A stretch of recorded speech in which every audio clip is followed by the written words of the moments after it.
Action! Hello everyone! Welcome back to our channel! It's me, Miss Benjarola Vlogs at ang aking anak na si Daniela! So for today's vlog, naisipan namin na isama namin kayo sa aming pag-aalmusal. Kasi kami, pag nag-aalmusal, lagi kaming mabagal. So habang kami ay nag-aalmusal, tayo ay nag-chichismisan o nagmama-ritisan. Ipakita mo, bebe, kung ano yung almusal.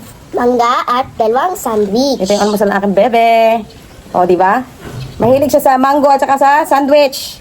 At si mami naman, simplihan lang din almusal. Peanuts, egg, at Baked beans at saka dalawang egg. Na may dalawang bread. bread. So, yan lang naman ho ang aming almusal. Usually dito sa Pilipinas, sa mga almusal ay mga heavy metal. Heavy breakfast. Kaso, kami ni Bebe, nasanay kami sa Spain na almusal namin ay prutas, or something like that. Tara, kain na tayo ng matikman natin. Season kasi ng mango ngayon, kaya kami ay nagsasawa ng mango. Kung ano yung season, yun yung binibili. Di ba, Bebe? Paborito namin tong mango. Araw-araw yan. 100 na ang kilo. Ang sarap nitong itong mango ko, Beb. Matamis. Kumusta na kayo? Kulay orange talaga. Ako nagbabalak na gumawa ng ice candy nito. Every time na nag-aalmusal kami, hindi mawawala ang mango. Init na kami din. Summer is fun, but summer is hot. Yeah. Parang butas ang ozone layer. Sobrang init sa Pilipinas, promise. Ngayon, alas 8 pa lang ata. 8:30 in the morning. Sobrang init na. Grabe. At kakagising lang namin. Siyempre, pag mga bakasyon, walang pasok, sinasamantala namin matulog pa. Wala namang pasok kasi pag may pasok na, sobrang aga ng gising. So, yun. That is the reason why. Relax lang, di ba? No? Kung ano lang yung aming mag-aaral lang konti maya-maya. Mag-aaral lang bebe ko ng math. Para siya ay hindi niya makalimutan ang kanyang multiplication table. So, kailangan naming mag-concentrate sa kanyang, math. Para siya ay makahabol.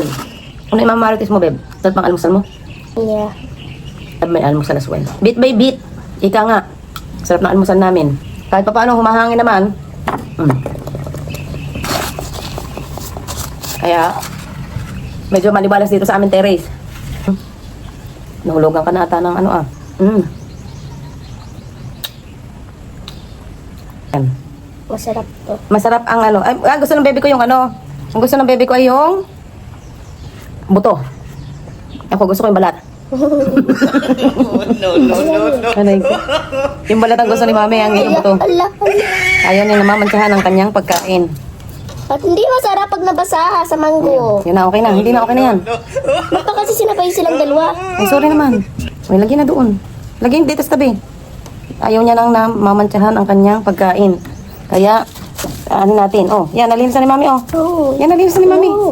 Mami, yan na lang. Oh, sige, yun. Okay na. Mamaya na daw. Inihabilin mo na sa mami. Kain tayo. Yummy. Nung nasa Spain ako, lagi kong gusto kumain ng mangga pero magkamahal-mahal naman ang kilo. Kaya nung nandito ako sa Pilipinas, talagang laging nagpapabila ako kay Mr. 2 kilo. Kasi araw-araw, tag-isa na kami ni Nini. Tsaka samantalahin hanggat meron. Masarap kasi ang mangga, di ba? Kakain na lang namin kayo. Sarap talaga, Beb, no? Itong aking anak, sinasanay kong kumain ng almusal na prutas. Kasi para sa kanyang digestive system at nang hindi siya magkaroon ng problema. At ayaw ko. Masana yung kanyang digestive system na may fiber din. Di ba? Madali siyang alam nyo na, sumecond emotion. Kailangan pati maging healthy. Mahirap na magkasakit. Mahirap na magkasakit sa panahong ito. Iba yung healthcare dito sa Pilipinas at ibang healthcare sa Spain. Sa Spain kasi Sa Spain, prutas libre. din ang kinakain. Libre yung aming healthcare doon, almost libre. I want different. Different na. Dito, mahal ang magkasakit. Doon. Ano nangyari na sa'yo?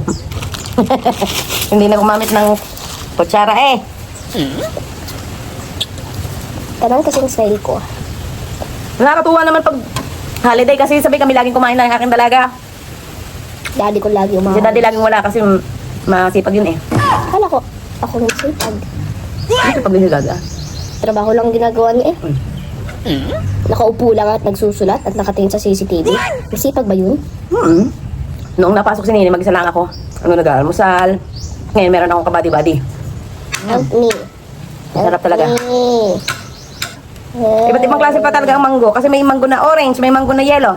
Help me. Yung nabili ko, orange. O, tingnan nyo, orange siya. Ang sarap. Matamis talaga. Ang tanin ng aking babae din eh. Nagdadamusak na. Akin na ito, ubusin ko to. Yun na. Ang dami pang tira eh. Ano ka, anak ng mayaman? Ah. Kain ka, dumi mo ng iyong short.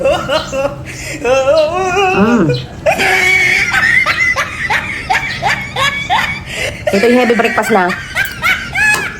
Ang kain na namin ni Bebe, mga 1 o'clock na yan. Kala ko galit eh. 1 o'clock na ang kain namin. Usually, ang mga, dito ang yung kinakasanayan.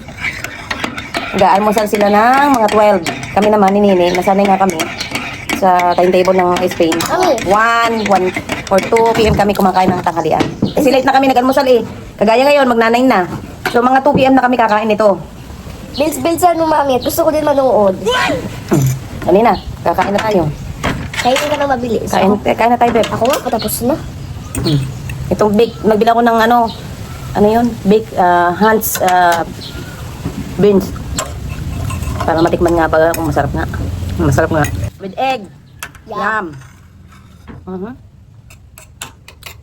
Sabi mo yum, sabi ko yak.